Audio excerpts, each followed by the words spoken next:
ibu saya bisa, kan berat juga kan. Tapi mereka antusias, diangkat saya dilemparkan ke saya, piyur, bara semua itu. Tapi itu mental, bagian dari mental. Apakah setelah saya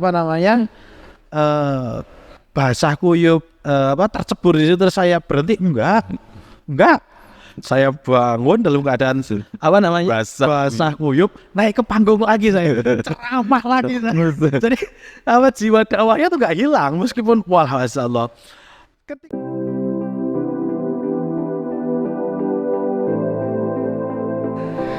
Assalamualaikum warahmatullahi wabarakatuh. Halo teman-teman RMI NU Purworejo, dimanapun Anda berada.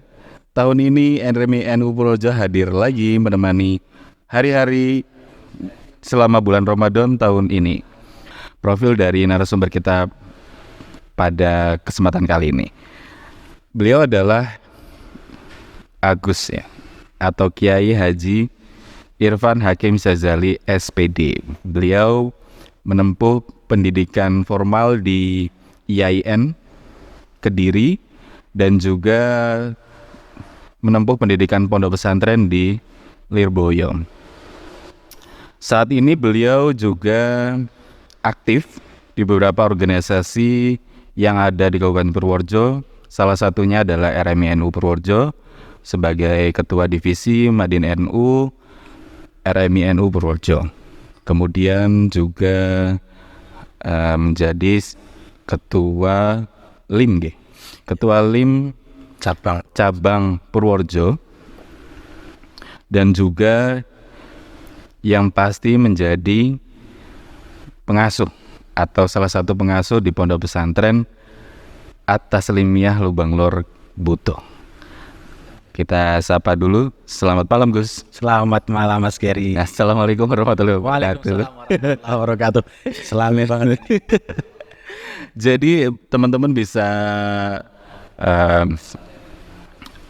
menyaksikan bahwa sebetulnya kami juga punya banyak sekali kader-kader. Salah satunya yang kita hadirkan malam ini adalah Gus Irfan ini, salah satu kader yang semangat. Akhirnya beliau menjadi pengurus yang di bidang Madin. Sebetulnya walaupun background beliau tidak begitu banyak di Madin, tapi pengalaman beliau selama dulu di pondok pesantren dan juga ketika beliau kuliah itu juga banyak memberikan inspirasi untuk dijadikan masukan kepada pengurus-pengurus RMI pada waktu itu untuk meletakkan beliau di Divisi Madin NU Purworejo. Oke, tanpa berpanjang lebar, sebetulnya bagaimana sih Gus, sebelum kita lanjut ke materi atau perbincangan kita yang lebih banyak gitu, kisah hidup jenengan di Purworejo gitu kan. Beliau ini asli loh, putra asli kelahiran Purworejo gitu. Yep. Dan bisa menempuh pendidikan di Jawa Timur dan segala macam, hingga saat ini juga aktif di beberapa organisasi. Jadi ternyata putra daerah pun juga bisa gitu, bahwa menjadi panutan atau menjadi contoh lah, suri toladan di kegiatan bermasyarakat gitu. Jadi boleh tahu sedikit dong ini gimana spill gitu ya, atau kira-kira dari kecil terus sampai saat ini masa kecilnya seperti apa? Siap. Ini langsung curhat aja ya, cerita aja ya. Boleh, mau curhat, mau kalau kesal apa? Gimana ya? Secara pribadi sih, kalau orientasi pengalaman hidup saya sejak kecil itu di bidang dakwah, di bidang dakwah sejak kecil. Sehingga ya karena mungkin termotivasi oleh orang tua, karena orang tua juga dai ya, biasanya ceramah kesana kesini, sehingga sejak kecil itu sudah dididik, sudah disiapkan. Dulu itu masih ingat ya, kelas 4 MI itu, kalau di sekolah kami, saya dulu di MI Imam Perlu Bangindangan, itu setiap bulan Rabiul Awal atau Maulid, kita mengadakan acara Maulidan, itu kan ada acara Maulidan besar-besaran ya, anak-anak itu hataman naik kuda ala khas Purworejo, arah-arah naik kuda. Gak ada. Ada di tetangga kita di Kebumen pernah lihat, tapi ternyata lebih menarik di Purworejo karena aslinya dari Purworejo. Ya. Nah dari situ kan besar ramai. Nah dari pihak sekolah pinginlah menampilkan salah satu siswa-siswinya untuk ditampilkan talentanya. Akhirnya saya ditunjuk untuk ngasih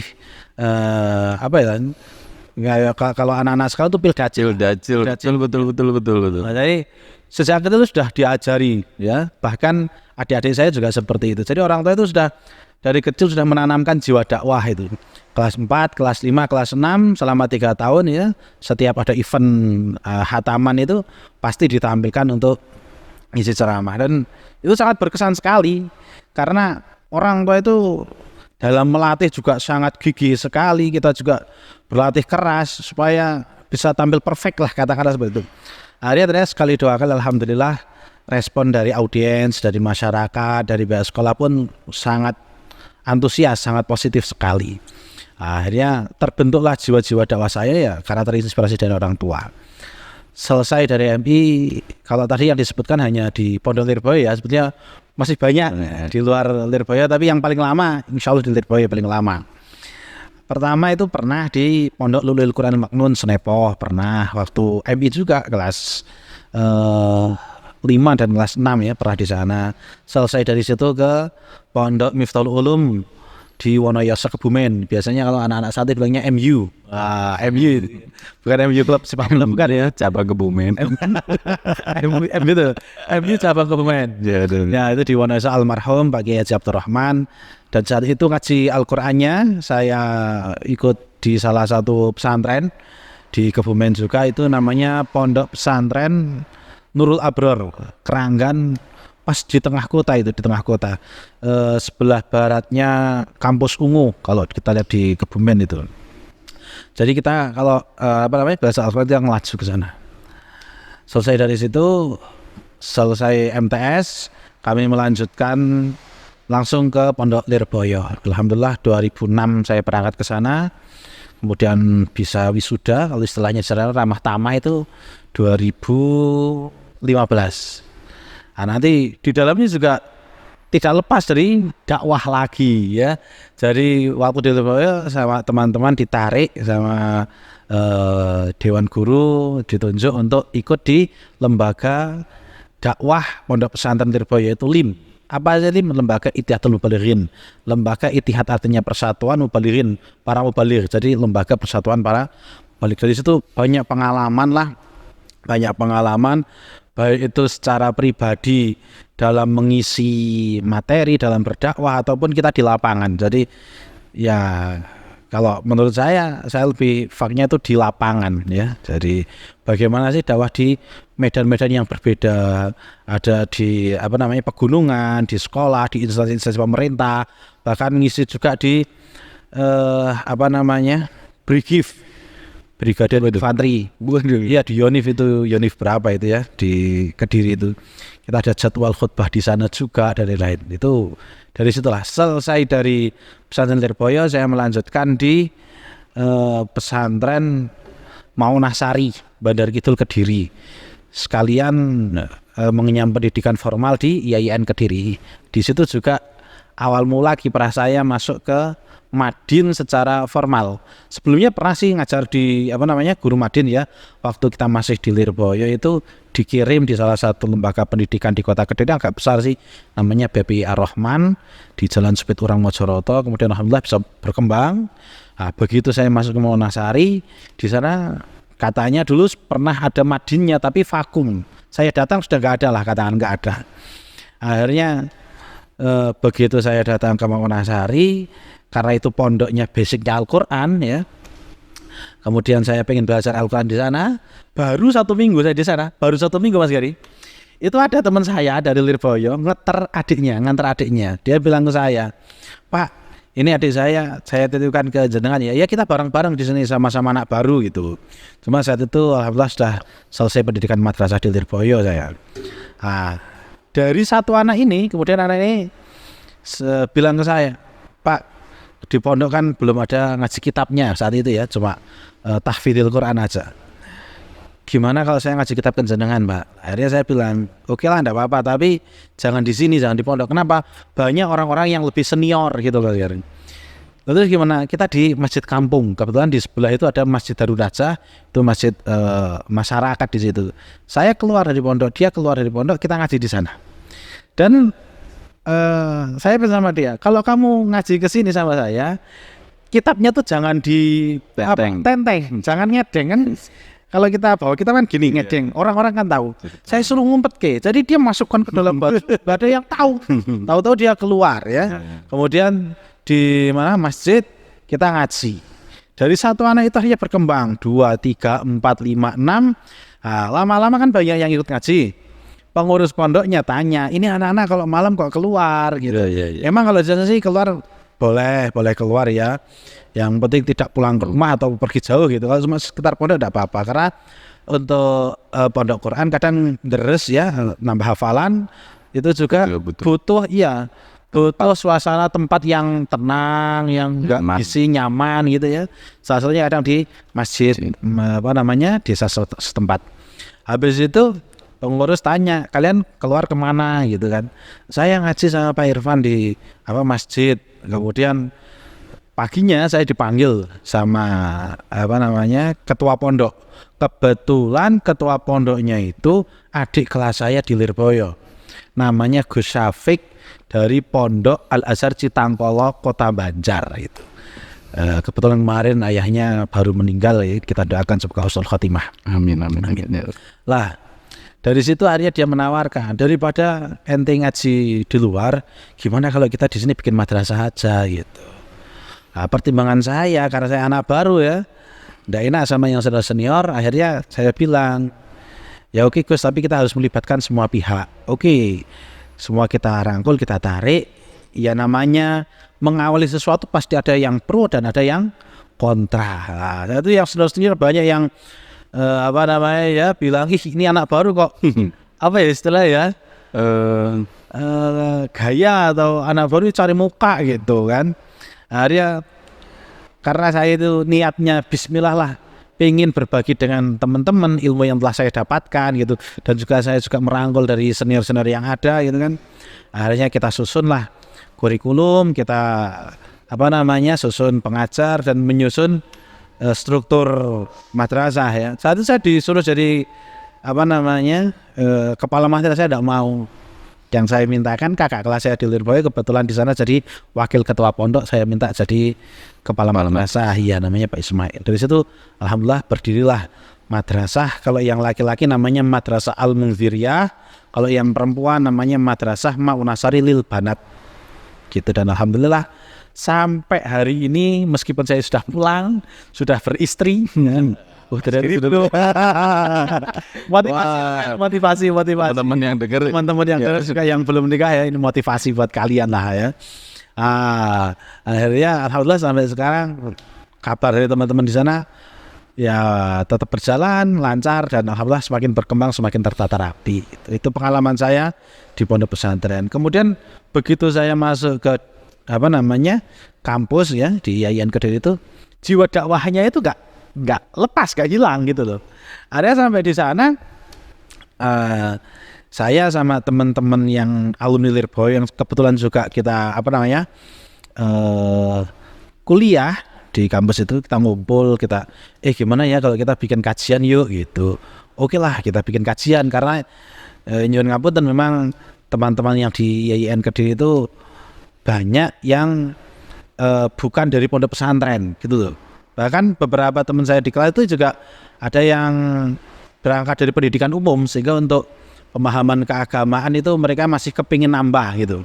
Akhirnya jadilah saya bikin namanya FKD, Forum Kajian dan Diskusi. Di situ kita melibatkan dosen-dosen muda tentunya yang biasa ngopi sama kita ya. Akhirnya alhamdulillah bisa berjalan gitu. Itu pengalaman sebelum pulang ya. Akhirnya setelah pulang saya tidak tahu, tiba-tiba kok Gus Kilal itu tidak tahu dapat apa ya, wangsit atau apa ya, dari mana itu tiba-tiba kok ndawi saya di Belgia sedangkan posisi di mana? Saya masih di Kediri. Masih lama enggak pulangnya? Ya kalau sekarang masih sudah skripsi saat itu ya, kayak sudah skripsi kurang lebih ya, tidak sampai 1 tahun insya Allah pulang. Akhirnya beliau bilang ya sudah, memang hampir pulang, kita tunggu kiprah jenengan di Purworejo, jenengan saya tarik ke RM. Misalnya saya buta, RM itu apa, terus apa namanya kinerjanya nanti apa, tugas saya apa, tidak tahu. Akhirnya ya setelah Bismillah, karena memang beliau yang minta, sebisa saya apa namanya membantu, karena kata Rasulullah khairun nas anfa'uhum linnas, ya kan, sebaik-baiknya manusia adalah yang bermanfaat bagi orang lain. Ya manfaatnya saya apa sih, ya kan, sebisa saya memberi, ya itu secuil apa kisah hidup ya, kisah hidup. Tapi ini ada yang menarik loh teman-teman. Jadi posisi saat itu kan jenengan masih di Jawa Timur, ketika di belum nikah dia ya terus saya itu sensitif.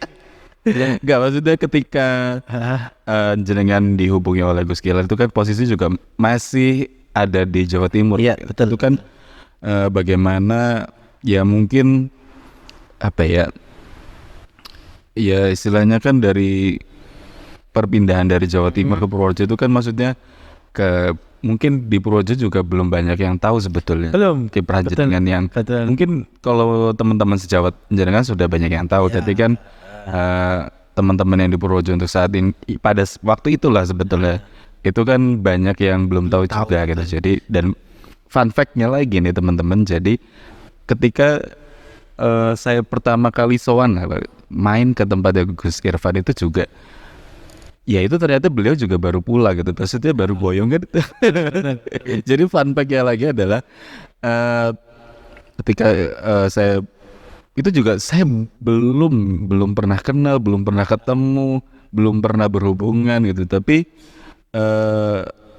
ya ngerasa kayak oh iya memang yang saya rasakan memang wah ini memang orangnya organisasi banget gitu, maksudnya. Kalau organisasi alhamdulillah sudah di pondok aktif sih Mas. Di organisasi itu kalau di pondok kan ada organisasi Basum Masail ya, betul. Terus ada lagi organisasi yang ngurusi administrasi itu biasanya istilahnya itu pengurus pusat gitu. Pernah jadi ketua umum itu 2 tahun, pengurus pusat kelas 2 dan 3 aliyah lah, pengurus angkatan gitu. Jadi kalau apa ya pengalaman organisasi sedikit-sedikit lah. Kita di pondok sudah belajar, masuk kampus ya biasa, jiwa mudanya kan meronta-ronta ya kan. Pernah lo jadi sekjen partai partai kampus ya. Bukan partai politik ya, bukan, tapi partai politik di kampus ya, ranah kampus itu. Pernah. Jadi ya namanya anak muda lah ya. Seperti itu. Jadi waktu begitu pulang pun ya, saya itu yang sangat berkesan begitu kumpul, ternyata RMI ini pengasuh pondok semua, meskipun muda-muda, kebanyakan muda-muda gus-gus lah bahasanya. Begitu terus, apalagi waktu saya nikah semuanya datang semua, jadi itu yang buat saya lebih terharu lagi. Ya Allah kompak banget. Maksudnya beliau kan bukan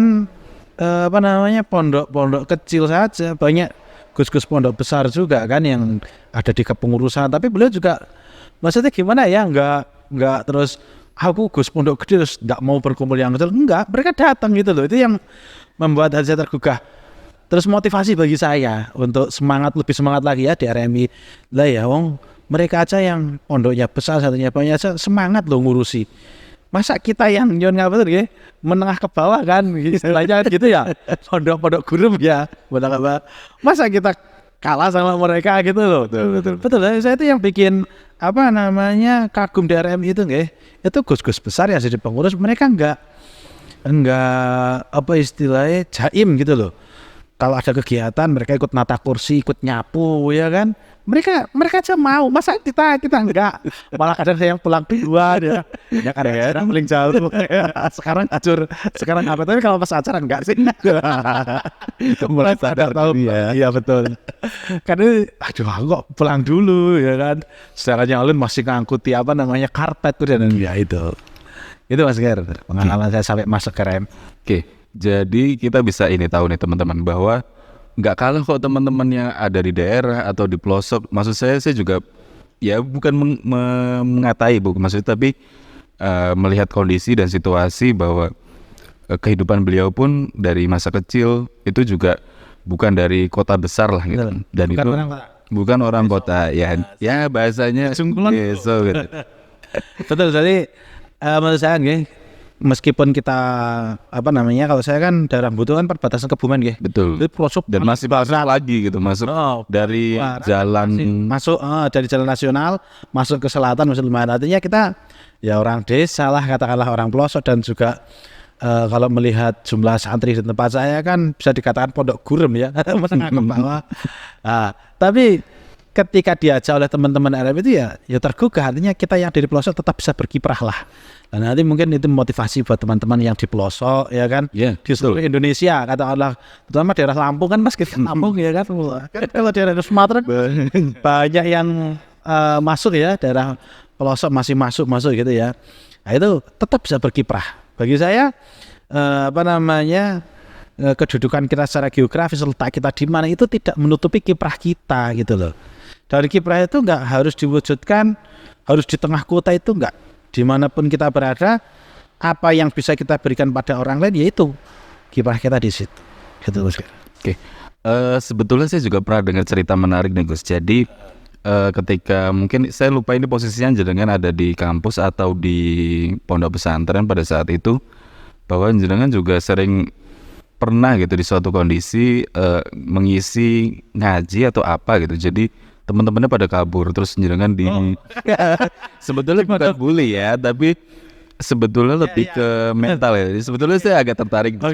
Jadi karena kesukaan beliau ini kan lebih atau fakya beliau ini funnya juga itu di bagian dakwah. Itu kan juga tidak mudah untuk melatih mental, mental lah sebetulnya ya. Bagaimana kalau nggak biasa juga tentu ya kayak seperti ini kan gitu. Kalau misalnya tidak terbiasa, tapi langsung nggak bisa bilang, nggak bisa ngomong di depan. Nah itu dia. Jadi sebetulnya bisa salah satu kunci yang mungkin ini juga buat teman-teman pelajari atau bisa diambil hikmahnya lah, bahwa mulai dari kegiatan-kegiatan kecil, terus juga yang tadi itu loh. Jadi ini saya cocok suka ya.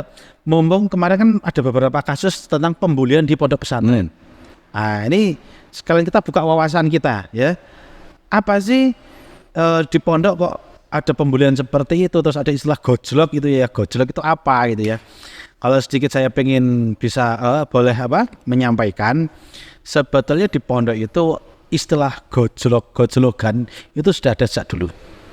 Kalau dikatakan ini bully atau apa, mungkin bisa masuk dalam kategori bully dalam kutip, tapi bukan pembulian yang bersifat sampai penyiksaan gitu loh. Karena kalau yang kita lihat di beberapa kasus yang ada kan, itu kan sampai penyiksaan, sampai dipukuli, sampai diapar itu cus rokok dan lain-lain. Itu kalau itu parah lah bagi saya, itu jelas-jelas masuk ke ranah hukum. Kalau pembulian itu menurut saya ya, satu itu untuk melatih mental kita. Ya sekarang lah kita lihatlah teman-teman yang masuk di TNI ya, tentara. Itu kan latihannya kan fisik dilatih, mental dilatih ya kan. Coba fisik suruh push up, suruh ini telat gini-gini. Andai kata itu terjadi di lingkungan sekolah kita, anak telat 10 menit suruh push up, orang tuanya nggak terima, laporin guru itu ke pihak yang berwajib. Dikit-dikit lapor. Lah itu karena apa? Karena terkadang kita belum siap seperti itu loh. Lah kalau di pondok itu karena sudah jadi tradisi ya, tapi tanda kutip gojlokan atau bulian yang masih bisa ditoleransi ya, bukan yang sampai ke fisik gitu ya. Itu melatih mental, betul. Dengar cerita dari mana itu? Ada lah. Nah, itu di pondok.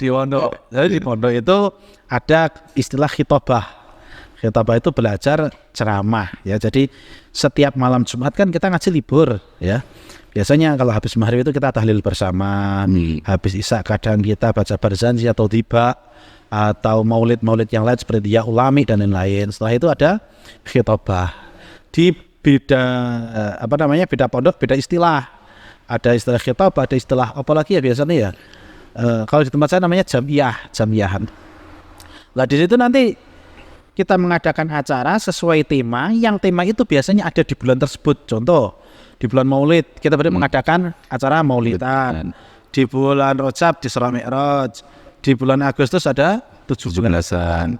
Dan peringatan-peringatan yang lain. Tujuannya apa? Ini untuk melatih skill kita supaya besok ketika kita terjun di masyarakat kita siap. untuk mengisi acara di masyarakat. Dan jadi apapun kita, ada yang jadi MC, ada yang bagian apa tuh namanya bacaan ayat Al-Quran, qiraah, kemudian ada yang sambutan kepala desa. Jadi santri tapi gayanya kayak kepala desa, dia sambutan ya seperti kepala desa. Nah, kadang ada yang sambutan atas nama bupati, ya santri gitu loh. Gayanya jadi bupati sing paling parah mas jadi menteri, jadi presiden ada. Jadi teater gitu ya. Kayak teater gitu kan. Jadi sambutan yang selanjutnya yaitu dari Bapak Presiden Republik dari santri itu yang maju depan. Kayaknya belakang ada bodyguard itu ya. Nah kalau sekarang yang kira Mayor Teddy. Nah seperti itu ya. Jadi bodyguardnya seperti itu. Lah pernah saya tuh ngisi apa namanya jamiah ya, atau khitobah ya, sebagai penceramah. Jadi karena teman-teman saya itu sudah tahu kalau karakter saya itu di bidang dakwah itu semangat ya, mereka itu sengaja apa namanya ya, merencanakan bikin skenario. Nanti kalau ini si Irfan naik ya, ayo kita pergi semua, beneran. Bahkan ada yang lebih parah, teman-teman saya itu waktu ngaji gitu ya, kan kita pakai sarung ya di pondok itu, sarungnya di pondok kan pelorokan gitu loh. Sehingga kalau kita ngisi itu dalam harus pakai celana panjang, celana ketat gitu. Kadang lagi tengah-tengah ngisi dari belakang itu ditutup ember, kepalanya slep sampai masuk gitu kan. Kayak SpongeBob masukin ember itu.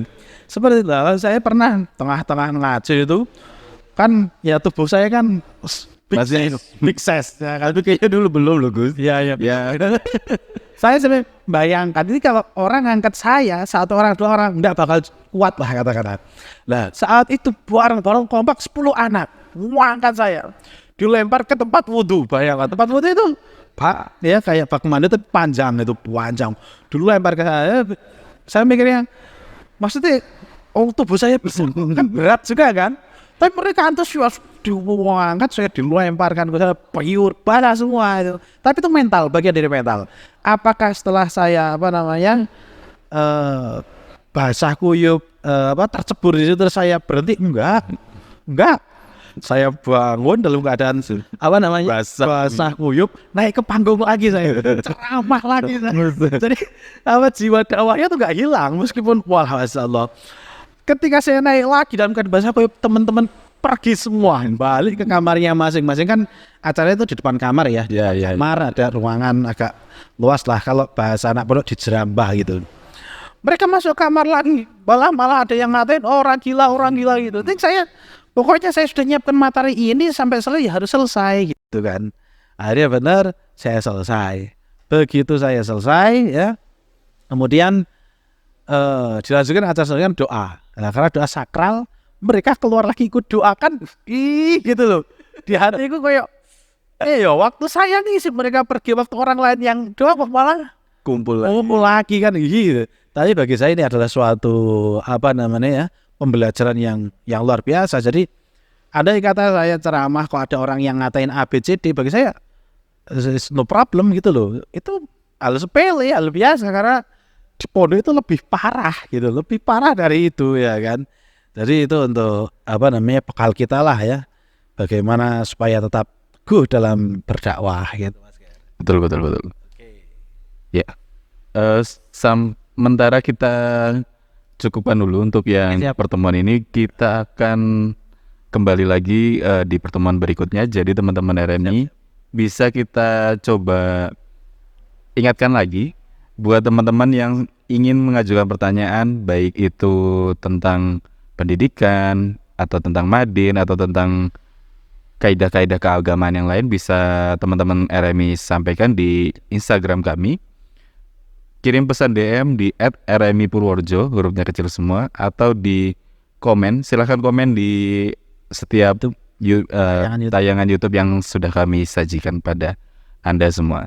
Dan sebagai penutup malam hari ini, saya teringat quotes tadi yang sudah Gus Irfan sampaikan, bahwa jadilah manusia yang berguna dimanapun Anda berada. Dengan kondisi apapun, kalian tetap bisa untuk menginspirasi dan tetap jadi dirimu sendiri. Oke? Keren. Kayaknya lebih pantas itu. Bagus itu kok. Gak, saya nambahin sedikit. Oke. Di belakang. Keren. Oke. Banyak kurang lebih dan salahnya saya sebagai host teman-teman pada kesempatan kali ini Mohon maaf yang sebesar-besarnya dan kami mohon undur diri dari hadapan atau dari pendengaran teman-teman semua. Selamat malam dan wassalamualaikum warahmatullahi wabarakatuh.